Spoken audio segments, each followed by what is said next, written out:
Bienvenue sur Africa 24 dans cette nouvelle édition du 12-15. Au sommaire de l'actualité, affaire de biens mal acquis. La Cour internationale de justice réunie à La Haye ce 7 décembre ne tranche pas sur l'immunité de Teodoro Nguema Obiang Mangué, vice-président de la Guinée équatoriale, mais reconnaît le caractère diplomatique de l'immeuble situé 42 avenue Foch à Paris, en France. Les économies d'Afrique centrale sont toujours sous le coup de la chute des cours du pétrole dans certains pays producteurs de brut. La croissance a été divisée par 3 au cours des 2 dernières années. Expulsion de plus de 30 000 habitants du village d'Ototo Ngambe dans l'état de Lagos au Nigeria. Ces derniers ont été expulsés de force par les autorités locales et se retrouvent sans abri ni autres mesures d'accompagnement. La Cour internationale de justice a rendu ce 7 décembre sa décision sur l'affaire qui oppose la France et la Guinée équatoriale dans l'affaire dite des biens mal acquis. La Cour a ainsi statué sur la demande en indication de mesures conservatoires présentées par la Guinée équatoriale dans l'affaire qui oppose le pays à la France. On fait le point dans ce sujet de la rédaction. La décision de la Cour internationale de justice était très attendue en Guinée équatoriale, en France et sur le continent. Réuni à La Haye ce mercredi 7 décembre, l'organe judiciaire principal des Nations Unies n'a formulé aucune décision sur l'immunité de Teodoro Nguema Obiang Mangué, vice-président de la Guinée équatoriale, mais elle reconnaît à l'unanimité le caractère diplomatique de l'immeuble situé au 42 avenue Foch à Paris, en France. La France doit, dans l'attente d'une décision finale en l'affaire, prendre toutes les mesures dont elle dispose pour que les locaux présentés comme abritant la mission diplomatique de la Guinée équatoriale au 42 avenue Foch à Paris jouissent d'un traitement équivalent à celui requis par l'article 22 de la Convention de Vienne sur les relations diplomatiques, de manière à assurer leur inviolabilité. Selon la requête de la Guinée équatoriale, de multiples échanges ont eu lieu entre le pays du président Teodoro Obiang Nguema Mbazogo et la France au sujet de l'immunité du second vice-président chargé de la défense et de la sécurité de l'État, ainsi qu'au sujet du statut juridique de l'ensemble immobilier mis en cause, mais que toutes les tentatives de règlement initiées par la Guinée équatoriale ont échoué. Si la Cour a reconnu le caractère diplomatique à l'immeuble, elle n'a pas pu ordonner à la République française de prendre toutes les mesures nécessaires pour mettre fin à toutes les procédures en cours contre le vice-président de la République de Guinée équatoriale, comme l'avaient souhaité les autorités du pays. La Cour, en fait, ne va pas au bout des 2 questions qui sont posées. Elle fait la distinction entre le statut de M. Nguema en disant qu'elle ne peut pas répondre sur le fait que celui-ci peut faire valoir dans l'affaire en question sa qualité de vice-président de la Guinée équatoriale et donc ne peut pas faire valoir l'immunité qui s'attache normalement à cette qualité. Mais comme il y a eu, comme je le disais, une saisie d'immeubles et que notamment il s'agissait d'un immeuble abritant des locaux diplomatiques, la Cour, elle conclut sur ce point-là que la France a violé les droits de la Guinée équatoriale en saisissant des locaux diplomatiques. Si les inquiétudes persistent sur les poursuites à l'égard de Teodoro Nguema Obiang Mangué, la France devra respecter, comme tous les États partis, l'article 22 de la Convention de Vienne sur les relations diplomatiques, de manière à assurer leur inviolabilité. Elle ne peut donc plus procéder à d'autres perquisitions dans cet immeuble, une victoire juridique, mais surtout politique pour le pouvoir central équato-guinéen. Le Burkina Faso boucle à Paris le financement de son plan de développement. Les bailleurs étrangers ont répondu à l'appel de Ouagadougou en promettant une enveloppe de 12,4 milliards de dollars pour 5 ans ce mercredi.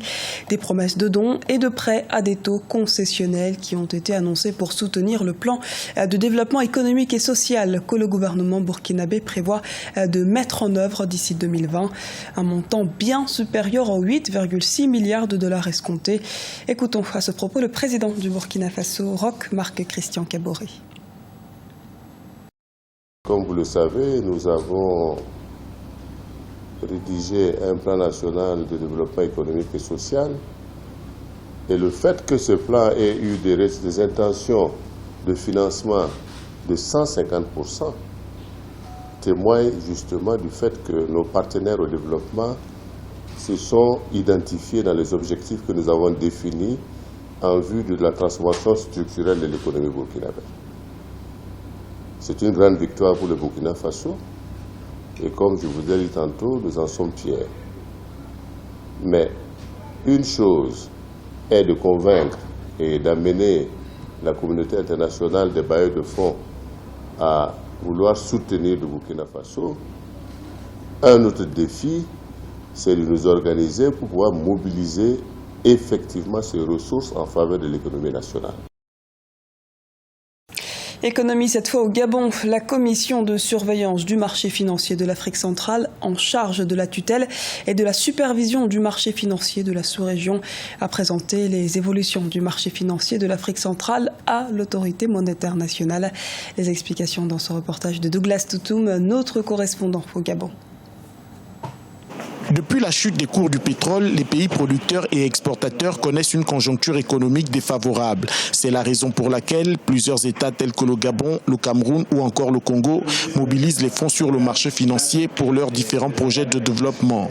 Dans cette optique, la COSUMAF, la Commission de surveillance du marché financier de l'Afrique centrale, a présenté le 5 décembre 2016 à Libreville les évolutions du marché financier de l'Afrique centrale afin que les pays aient une meilleure lecture de la situation. Le marché financier est en forte, on va dire, en forte mobilisation, pour ne pas dire en forte croissance.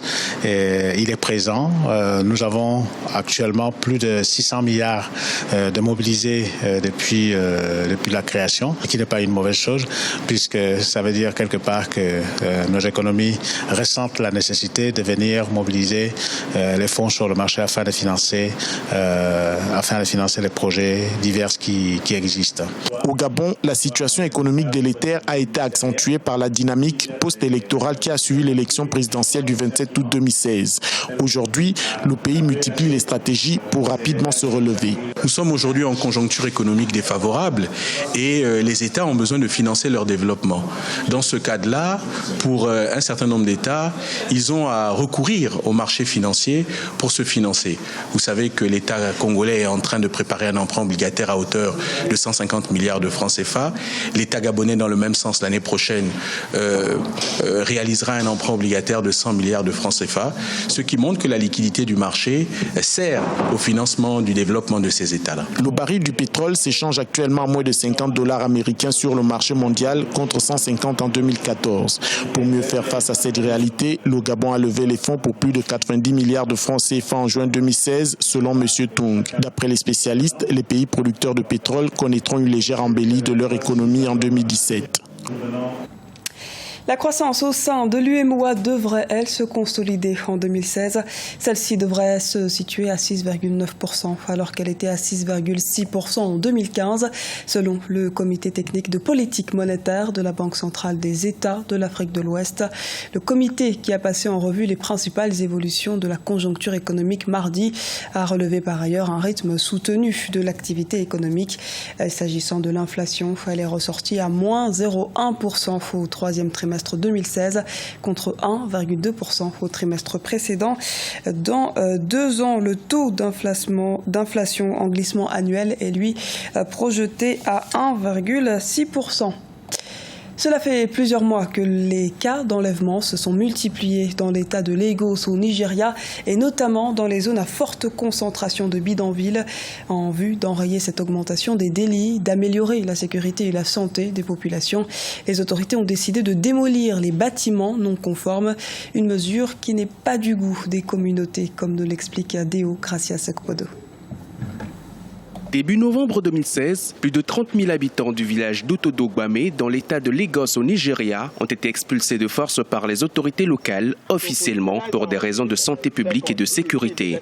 Une décision qui fait suite à de nombreux cas d'enlèvement enregistrés dans cet état depuis le mois d'avril 2016 et qui suscite des inquiétudes tant du côté du gouvernement que des populations. Mais pour l'heure, les habitants expulsés de ces villages n'ont bénéficié d'aucune aide, d'aucune indemnisation et d'aucune solution de relogement. La plupart des personnes vivaient depuis plusieurs années dans la précarité. Plus de 300 000 autres risquent également de subir le même sort dans les mois à venir.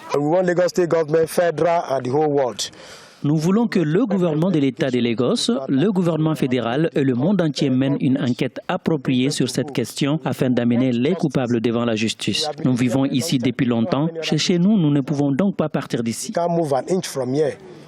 Le 7 novembre 2016, la Haute Cour de l'État de Lagos avait prononcé une injonction empêchant les autorités politiques de poursuivre les démolitions jusqu'à l'examen du recours déposé par les habitants. Plusieurs ONG tirent la sonnette d'alarme en dénonçant des violations des droits de l'homme. Pour Amnesty International, les autorités de l'État de Lagos doivent prendre des mesures immédiates pour fournir un logement alternatif aux personnes sans abri. Ce n'est pas le genre de changement pour lequel nous avons voté. Détruire la vie, la propriété des gens, cela n'a pas de sens. Certaines personnes se débrouillent ici. Elles dorment à la belle étoile, même sous la pluie des nuits durant. C'est ce qui se passe et pourtant nous avons un gouvernement. C'est de la méchanceté de la part de nos autorités et nous ne nous attendions pas à ce genre de choses quand nous les avions choisies.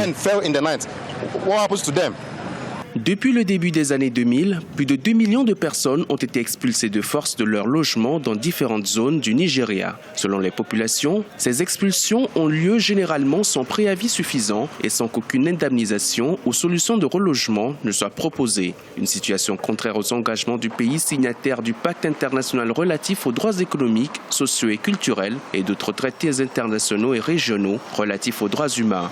Abuja avait fait la promesse de protéger le droit à un logement convenable, de s'abstenir de recourir aux expulsions forcées et même de les empêcher sur l'ensemble du pays. C'était le journal de la rédaction. Merci de nous avoir suivis. Retrouvez dans un instant une nouvelle édition du 12-15 sur Africa 24.